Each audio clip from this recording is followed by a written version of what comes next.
Good morning to those of you out there on the West Coast. Good afternoon to those of you here on the East Coast with me. I'm excited to get started another training. Let me turn off some of my captions here. Thanks for engaging in the chat. It's always fun to see folks saying hi. Hey, Pamela. Chevy. Hi, Chevy. Okay, so I'm going to get started here fairly quick. Find this other caption. Turn it off. I've got a fair amount of training I want to do today as it relates to going into SAM, looking at opportunities, thinking about how you can turn that into capture planning, et cetera. And one of the things I have learned over recent trainings I've been doing on SAM is I never give myself enough time. Like there's just never enough time to show you everything I want. And so today, what I'm going to do is be trying to get to SAM as quick as possible and talking about how you can create a capture plan or do capture planning based on what you find within SAM. So that's what we're going to be driving into today. I did want to start off really quick and just for those of you who maybe haven't heard me say this before, FPDS is gone, right? But that's just the way it is. I really loved FPDS, but SAM's here now. Now I'm in love with SAM, right? I'm like, okay, SAM.gov is my tool. I'm going to master the tool and develop the skills that I need to be able to just be excellent at it. And all of us can do that. It's no different than learning how to use Google for searching or Microsoft Word or Excel or Google Sheets or something. It's no different than learning any other skill set we have. It just takes us time to understand, get the knowledge. That's what I'm hoping I'm giving you is the knowledge. And then you start developing the skills yourself as you practice it. And you get really good once you've got a lot of experience on your belt. And so FPDS, the reason I loved it is because I could go in there and find expiring contracts. Looking at new opportunities is kind of hard to do because you really have to hunt and find them. They don't all just sit on SAM or something as a new opportunity. But recompete opportunities, they do. And I'll talk more about that in a second. We can look in SAM.gov and look out 10 years plus. Some contracts are much longer, right? But let's just the average kind of small business government contractor, our normal range is five-year contract period of performances, right? So base plus 4 option years. We can use SAM.gov to find those expiring contracts and then put them in our pipeline, pursue them, et cetera. But what I wanted to say was that when we go out and we do searches, and I'm trying to give you different skills, and I'm creating a really detailed course that'll help people develop these skills. But finding the contracts is not the be-all, end-all, right? It's not how you win by finding the contracts. That's just the very first thing. Absolute very first thing is finding that contract, right? Then you have this entire journey in front of you that goes from identifying a contract, whatever term you want to use, right? Identifying a contract that you wish you had won and you're going to pursue, and then all the journey in between to the contract award, which hopefully goes to you. You do that capture activity, or you do that journey by doing capture activities. In sales, we say that capture is the activity of taking a single opportunity you wish you could win and shaping the requirements or shaping the acquisition approach the government uses, working with the customer and your teaming partners to position you in the most likely position to be able to win. So anyways, that's what we're going to be doing today. If that's what you want to hear is how to identify opportunities in SAM and then create a capture plan based on that data, then put capture rocks into the chat. Let me know that you understand that and that you're excited to follow along. By the way, I got a slight headache, so if I'm a little off, don't worry, the data will be good. Just me, it will be a little off. Wish I recorded these things. It'd be so much easier to record them all when I'm feeling good. Okay, I'm going to break up today's training on using SAM to build your capture plan into 3 different ways. First thing is I want to talk to you about my capture plan methodology, what I look for when I'm doing capture. And I've been doing capture for 20 plus years. And then the second thing I want to talk about is I want to go into SAM and show you what award data. Well, first I'll talk about what award data you should be looking for in SAM, but then I'm going to dive in. I'm trying my hardest to get into SAM by 12:10 here, so I can have at least 20 minutes in SAM showing you what I walk through. There's going to be a fire hose of information I'll be sharing with you and tips, etc. And so just watch through it. If you got questions, ask me. Feel free to follow up. This is being recorded, so you can have access immediately following it. But right now, you at least get to watch what I'm doing and ask me questions. Okay, if you don't know who I am, my name is Neil McDonald. I'm the president of the GovCon Chamber of Commerce, and I want to welcome you to my federal sales training where I provide tips for success in the federal market. After I got out of the Army, I spent 20 years in the federal market as a small business government contractor. And since 2018, I've been teaching people like you that government contracting is not a secret. It's just a process. When we follow a process A to Z, we have repeatable, predictable results. And this is what I want for you. This is what I'm hoping to show you so you can have repeatable, predictable results from your capture activities. If you haven't followed me on LinkedIn, join 44,902 other people who are in my network following me. My network is your network. When you're online here and you're engaging, do me a favor, I'm open to connecting or open to connecting into the chat. It lets people know that you're okay with them reaching out. And by the way, if you're a small business owner and you see that, just reach out. I've noticed a lot of people just actually don't reach out as much. And I would like to see you build your network because you'd be amazed at what happens to your sales and revenue growth activities when you've got a broader and broader network, right? Especially we're all in the federal market. We all want to help each other. One other thing is make sure you subscribe to my government contracting newsletter here on LinkedIn. It's the largest one on LinkedIn. It's because I really focus on tactical tips within the federal market for government contractors like you. I've been doing, today is March 5th, and so I've been doing all week training on SAM because FPDS is down. And so I got a lot of replays you can watch from earlier in the week. That's funny. I still haven't changed the today from my first slide, but that's all right. Today is Thursday, and I'm talking about how to turn that into capture plan. But earlier, if you didn't see my earlier in the week trainings, I went in and showed you the 3 different tiers of contract awards you can find. And I showed you how to go through it in tier 1, which is more of a browse approach, or tier 3 yesterday, where I'm showing you how to go in and do much more sophisticated searches, strategic searches that allow you to see a lot more information. So check those out. And then tomorrow I'm going to be talking about a system you can put in place where every week, spend an hour a week on SAM related stuff. And that's a proactive approach to your sales activities within SAM. So hopefully you can join me for those. Okay, so let's get started. I got 3 minutes to kind of get through the slides, and I never keep to this particular time. I end right at 12:30 for sure, but in the middle, it's harder. Okay, so I have a capture methodology. Basically, capture is about getting all the information you need and doing all the things you need to do to give your company the best chance at winning an award or pursuing an opportunity and winning that opportunity and landing the award, right? Well, so my capture methodology aligns to something I developed called the winning proposal score. And the reason I did this, if you're familiar with something called a P-win or probability of winning, I never liked that term because that term, first off, was misunderstood by everybody. Your probability of winning has nothing to do with you. It has to do with how many people submitted proposals.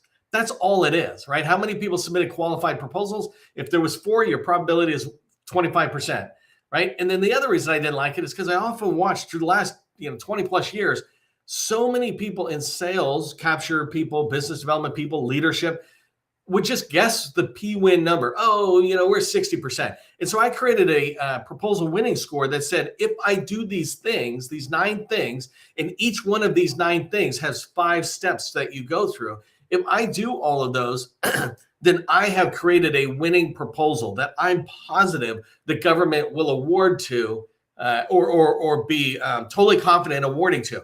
My only challenge is if somebody else is also submitting a winning proposal, well, now I got a real competition.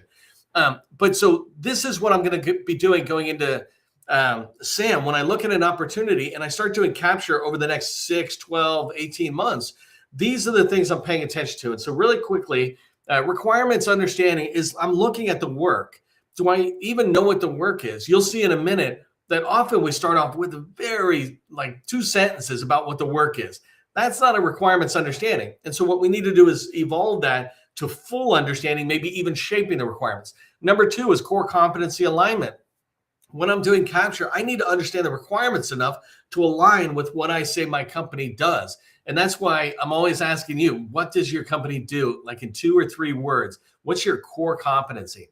Number three, I'm looking to identify, do I have the past performances needed in here? I can know that right away. As I start looking at an opportunity, I'm like, it's not my agency, I'm weak here. And that's fine. But these are all things that you do throughout the entire capture lifecycle. But I could touch on them. Number 4 and 5 are really interesting. Let me go to 5, and maybe I should switch these. Number 5 is about the program office. If I see an opportunity, I see the program office, or I learn who they are, do I understand them? And I have 5 steps of understanding. I need to be in there having meetings to get any kind of credit for that number 5 bullet. Number 6, though, is the agency. If the program office is here, the agency is the parent organization. Do I understand that agency? How well do I understand that agency's priorities, goals, challenges, and how this program office aligns to it, right? And so that's really important. Number 6, I need to understand on opportunities. Do I need a team? If I do need a teaming partner, what type of requirements do I have for those teaming partners? I don't turn to just friends. I turn to companies, any company that could help me win, right? And then number 7, 8, 9, which is going to move on pretty fast, are about proposal pricing, competition, and staffing. One thing about competition, I really nowadays only look at the incumbent.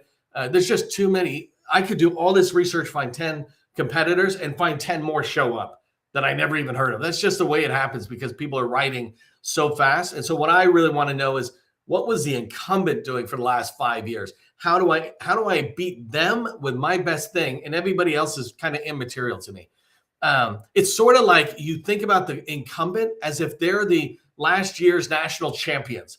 I don't really care about the other teams showing up. They're all just like me. But how do I beat out the company that was the very best in the last year's championship game? How do I beat out the company that was so good that they won the contract? That's why I focus on the incumbent more. Okay, so these ones here, and I don't know if I said staffing, but staffing's the last one. I'm not going to talk about it today.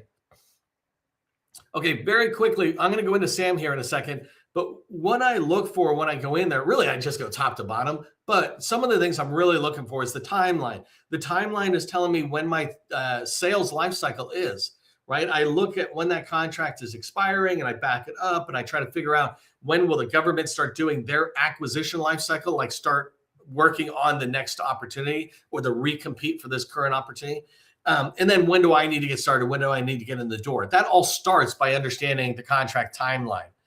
The second bullet I have here is understanding. I already mentioned the incumbent, and I'll talk more about that when I get in, but also the contract vehicle. The contract vehicle immediately tells me what position I'm going to be in. Is it on, Oasis Plus, for example, or Seaport Next Gen? If it's on there and I don't have it, I'm subbing. Like instantly it tells me that. And it's totally okay. It's just by understanding this data, I can make strategic decisions on what my capture activity will be. And then the last one there I have is I go in and I look at whatever I can find, and I'll show you how I just discover opportunities or discover data. But I look at all the data and I start coming up with ideas. And at this stage, I'm not trying to create some fancy capture plan, right? So don't think big, fancy billion-dollar capture plan type way of thinking. I'm just saying, if I identify an opportunity, what is my plan? What's my roadmap, my plan that I will follow during capture? So hence capture plan for like the next 30 to 90 days. I'm not even trying to do the next 12 months. I just want to know, how do I move from here to the next milestone? Okay, that's the capture plan. That's what I'm going to show you in a second. And the really cool part is when you go into SAM and you look at this data, a lot of it just is driving how you start and then do capture some of your key activities. Okay, let's go to demo time. And I appreciate people doing this earlier in the week. If you've got my phone number, text me and tell me. Oh, let me turn my sound off. Text me and tell me if you're not seeing what I'm saying, I'm sharing. But right now you should be seeing SAM.gov. I think we're good. Really quickly, the part I'm going to show you is what I call tier 2 data. This is contract award data, so you have to be signed in. So I'm going to do that really quick. And give me a second to get this phone number thing. 088. Don't remember my one-time code here. It's private. Okay, so I'm signed in. What I'm going to do for finding contract award data is I'm going to go to search, the tab here, and then I'm going to come over here, and these pill buttons, I'm going to click on contracting, and then a new set of contracting pill buttons come up, and I'm going to click on contract awards. You can watch previous training, how I walk through all of this stuff. So I'm going to go pretty quickly to find a search that just works for you. And I got a decent search I want to do today. So I'm looking at, let's say software development. So I'm looking at 541.512. And so I'm picking that NAICS code. The second thing I'm looking for is the dates. And so the dates, when you browse, the dates aren't that good for me. There's only 3 dates that I'm looking at here, right? So the top 2, date, sign, and contract fiscal year, don't help me really. But I do kind of like this one where I can put in a custom date for the individual. It's like the vehicle last date to order, but it gives me a custom date, which is fine for the moment. Yesterday, I showed how to go deep into the data bank and do, access or SQL type queries. And that's the skill I really want you to develop. Anyways, you can learn more about that yesterday. So here, I'm going to pick the dates. What dates am I doing? June. So I'm going to do 6/1. I probably have to hit the calendar. I want 6/1 through 9/30. So here, what I'm saying is the rest of the fiscal year, what I'm looking for is in those last 3-4 months, what can I go after, right? I guess that's 5, 6, 7, 8, 9. So anyways, I look at these, and that's a good one for me to filter down. And then the last one I want to filter on, let me just zoom this out a little bit, is I just want dollar value, and I'm looking at the ultimate contract value. And so I'm looking for, from a small business perspective, yes, I could go after the 25 plus million, but really what I'm looking at is 1 to 25 million. As a small business, by the way, I got no problem going after those $1 million ones. I've just been doing this long enough that I know it's as hard to go after a $100,000 deal as it is to go after a $5 million deal. You still have to understand the requirements and the need, and you got to respond. Okay, so I did my query, right? And I came back after millions of results, and there's 128 results here that fit into that query I did. And now I'm just going to go in and show you how I look at stuff. And this is the purpose of today's training, how I look at it and how I determine what I want to do in there. So I'm just going to open this in a new tab. So as I come along, I bounce around on different things, but I open this, and one of the things I'm doing as I scroll down is I'm looking at the period of performance right here. In the period of performance, this 5-year contract goes from March 22 to 27. This is really exciting to me. It tells me that this work is coming up for recompete, and there's a really good chance that it'll start in the next 3, 4, 5 months or something, right? And I need to get in and figure out with the customer. So there's my first action item, right? Is I'm looking at that estimated completion date, and I'm going to write something down. And when I write it down, this is part of my capture plan, is go find out the key acquisition dates. I think they also call it PALT, right? But, what are the lead dates on this opportunity? Most importantly, have you started working on it yet, contracting officer? I see you in here. Are you still going to be the contracting officer for the recompete? Things like that I can get in and ask. That's a separate question. So let's call that a second task list item on my capture plan. Okay, let me zoom out. So that was the first thing I was looking at. The next thing I'm looking at, because I just like to jump down to the work and go, does this relate to what I do? So I want to jump to this description field. And in here, I can see some basic stuff, but the problem is it's not that complete. The purpose of this modification is to exercise option year 4. I'm like, well, is there any other information? And this is when I jump away from, let me come up here really quick. You see right here, it says this modification number 7. That means it's much farther into the contract past the original date. So I'm going to scroll to the bottom, and I know I'm moving pretty fast. You can come back and watch it again and again. But I'm going to, and I'll put these out as step-by-steps, by the way. If you want step-by-step guidance of what I'm showing today, like let's say the 10 steps, put step-by-step in the chat, and I'll remember to send you a little checklist of that. Okay, what I'm doing now is coming down here. I said the descriptions weren't helpful for me. And so if I come down here, what I can see is all the modifications that have happened. And so if you're newer to the game, what this means is modification 0, that's the original contract award. And then after that, the government starts doing stuff. So it looks like here, if I just read the basic information, $2.5 million was awarded in that first year. And then it looks like they accelerated maybe which is pretty cool to watch, but it looks like they accelerated the award or the modification of option year 2. But either way, they exercised option year, the first option year. This January 26th date, it could be they just got a head start on it and said the start date is March. But this is helpful for me in a lot of ways, right? I can see the number of modifications. I can see the spending that's been happening. That's pretty consistent spending. Right here is another action item that I'm going to ask myself. Why did they get the option year exercised in February 2024 and then some reason have it drop down by 160,000?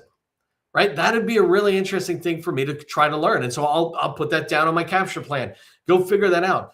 But it's not that worrisome to me because now I can see year 1, year 2, year 3, year 4, and year 5 all had basically $2.5 million. I'm like, that is a good contract for me to go after.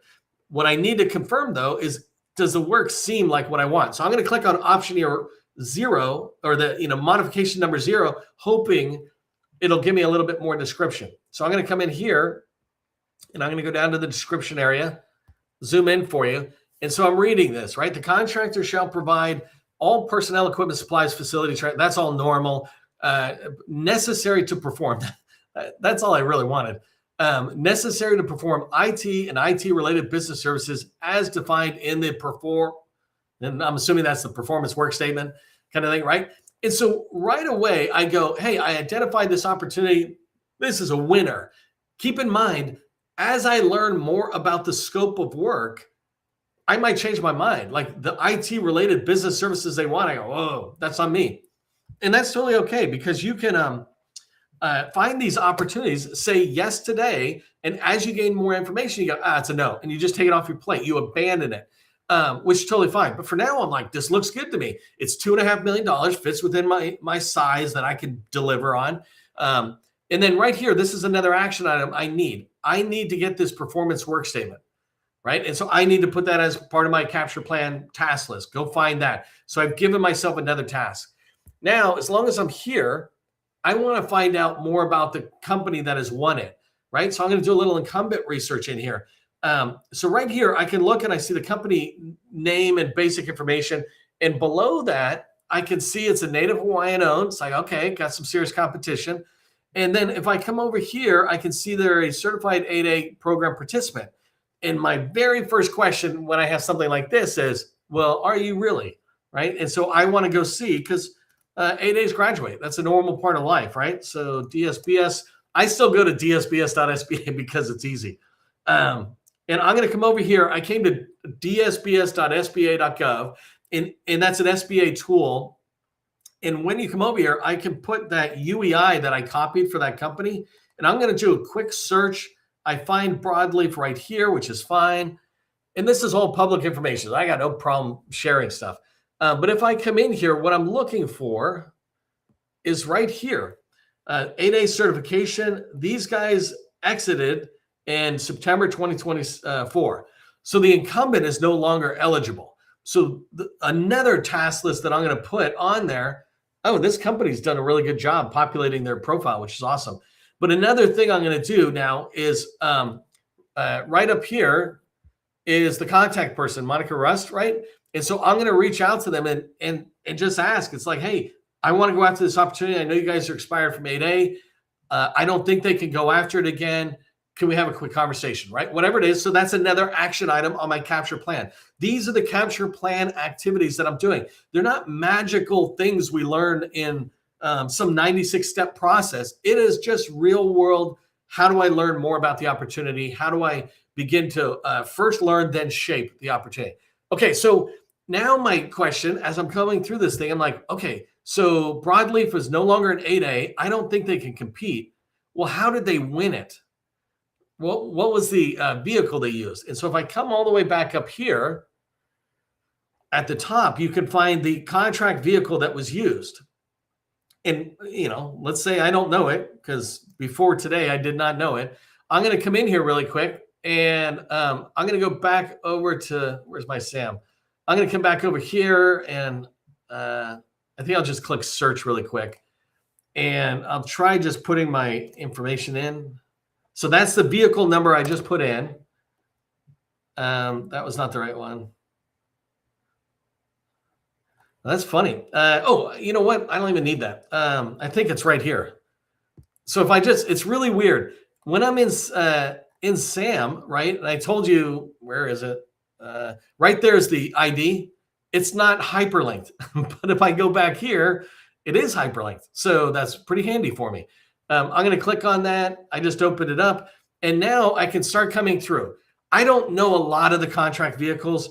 There are hundreds of thousands of them, right? Don't ever let people make you feel bad because you don't know the name of contract vehicles. There are a ton of really top shelf ones, and there's over 100,000. You can go to GSA, they teach you all about this stuff. And so there's many, many contract vehicles, but some pop out to me. So the minute I saw this 50 million, I know it was an 8A vendor that had won it. I'm like, that's stars 3, but let me go figure it out. Like there's signals as I come down. But if I come down really quick, where are you? So if I come down here, the current contract, the contract was awarded that I was looking at on 8A stars 3. And sometimes I forget these things, but I don't think you can go after new contracts as on 8A stars 3 if you're no longer in 8A. I think you can keep your option years for as long as you need to, but going after new contracts. So I don't think this company is eligible. And so what I now have as a new task is first reach out to them and see if I can't maybe team up with them. If I'm in 8A stars 3, I'm just going to full out go after it, but I still want to reach out and see if we team together. And then the other thing is, if I feel like I'm not getting a lot of love from them, from the incumbent, then there's 1,200 plus 8A stars 3 prime contractors. I'll just go find another one. Okay, so let me zoom out and just want to show you a couple of other things that are in here as I come down and I'm looking for stuff. One of the most important things I try to ask people is find out what the contract, the value of the contract. What do you think the value of the contract is going to be, right? And if I don't see that in the pipeline, I'm like, you don't know anything about the opportunity. It's totally fine, but let's just admit it and go learn. And so here, though, this is really handy because we're able to see the total contract value. And if you remember the breakdown that I did, you're able to see the year by year. I'm able to come in here and see the that this is with the National Park Services and Department of Interior, and I can decide, is that a go or no go for me? Do I like that agency, not like that agency? And so it's the same thing. As you come down, you see more of this stuff. One of the things that was interesting is this awardee is a Native Hawaiian organization. So theoretically, they're in Hawaii, but the work, the place of performance is right here in Colorado.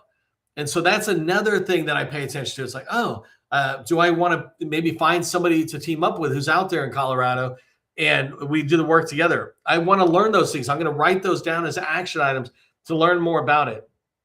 And then, well, I'm watching my time, so I'm out of time here. Let me get back to my slides. Hopefully that made sense, right? What I'm showing you on how to do that. If it does, put capture rocks in the chat. Let me know I see that what I demoed for you is something you can repeat. When you find an opportunity you like, that's 3, 6, 24 months out, that you know how to start pursuing it. You don't just put it in your pipeline, but you literally start creating activities for you to move forward. Here's what I want you to remember from today's training. First thing is capture begins with opportunity identification, right? That's the very beginning. And then it moves forward through capture, that capture activity you're doing, but don't get overly complex. Start with the basics, like who's the incumbent? Can they compete? How do I get the contracting officer's name and number? Things like that are the basics. Then influence comes later. And then last thing is tomorrow I'm going to be talking about how to use SAM 60 minutes a week, where you come in and use SAM as a system for helping you maintain and grow your sales pipeline. That way you can hit your revenue and sales goals in 2026 and 2027. Hey, one last thing I wanted to mention is as I've been building out these SAM trainings for you live here on LinkedIn, I've realized it's a really complex topic that I want to build a course around. And so I've got a SAM pipeline system course I'm finishing up. If you're interested in hearing about it, it'll be step-by-step, very detailed to develop your skills in SAM. If that's something you're interested in, go to govconchamber.com/SAM waitlist, and you can find it there. And if somebody can feel generous and throw that link into the the chat. I would appreciate that. Okay, I'm out of time. I will see you in the next training.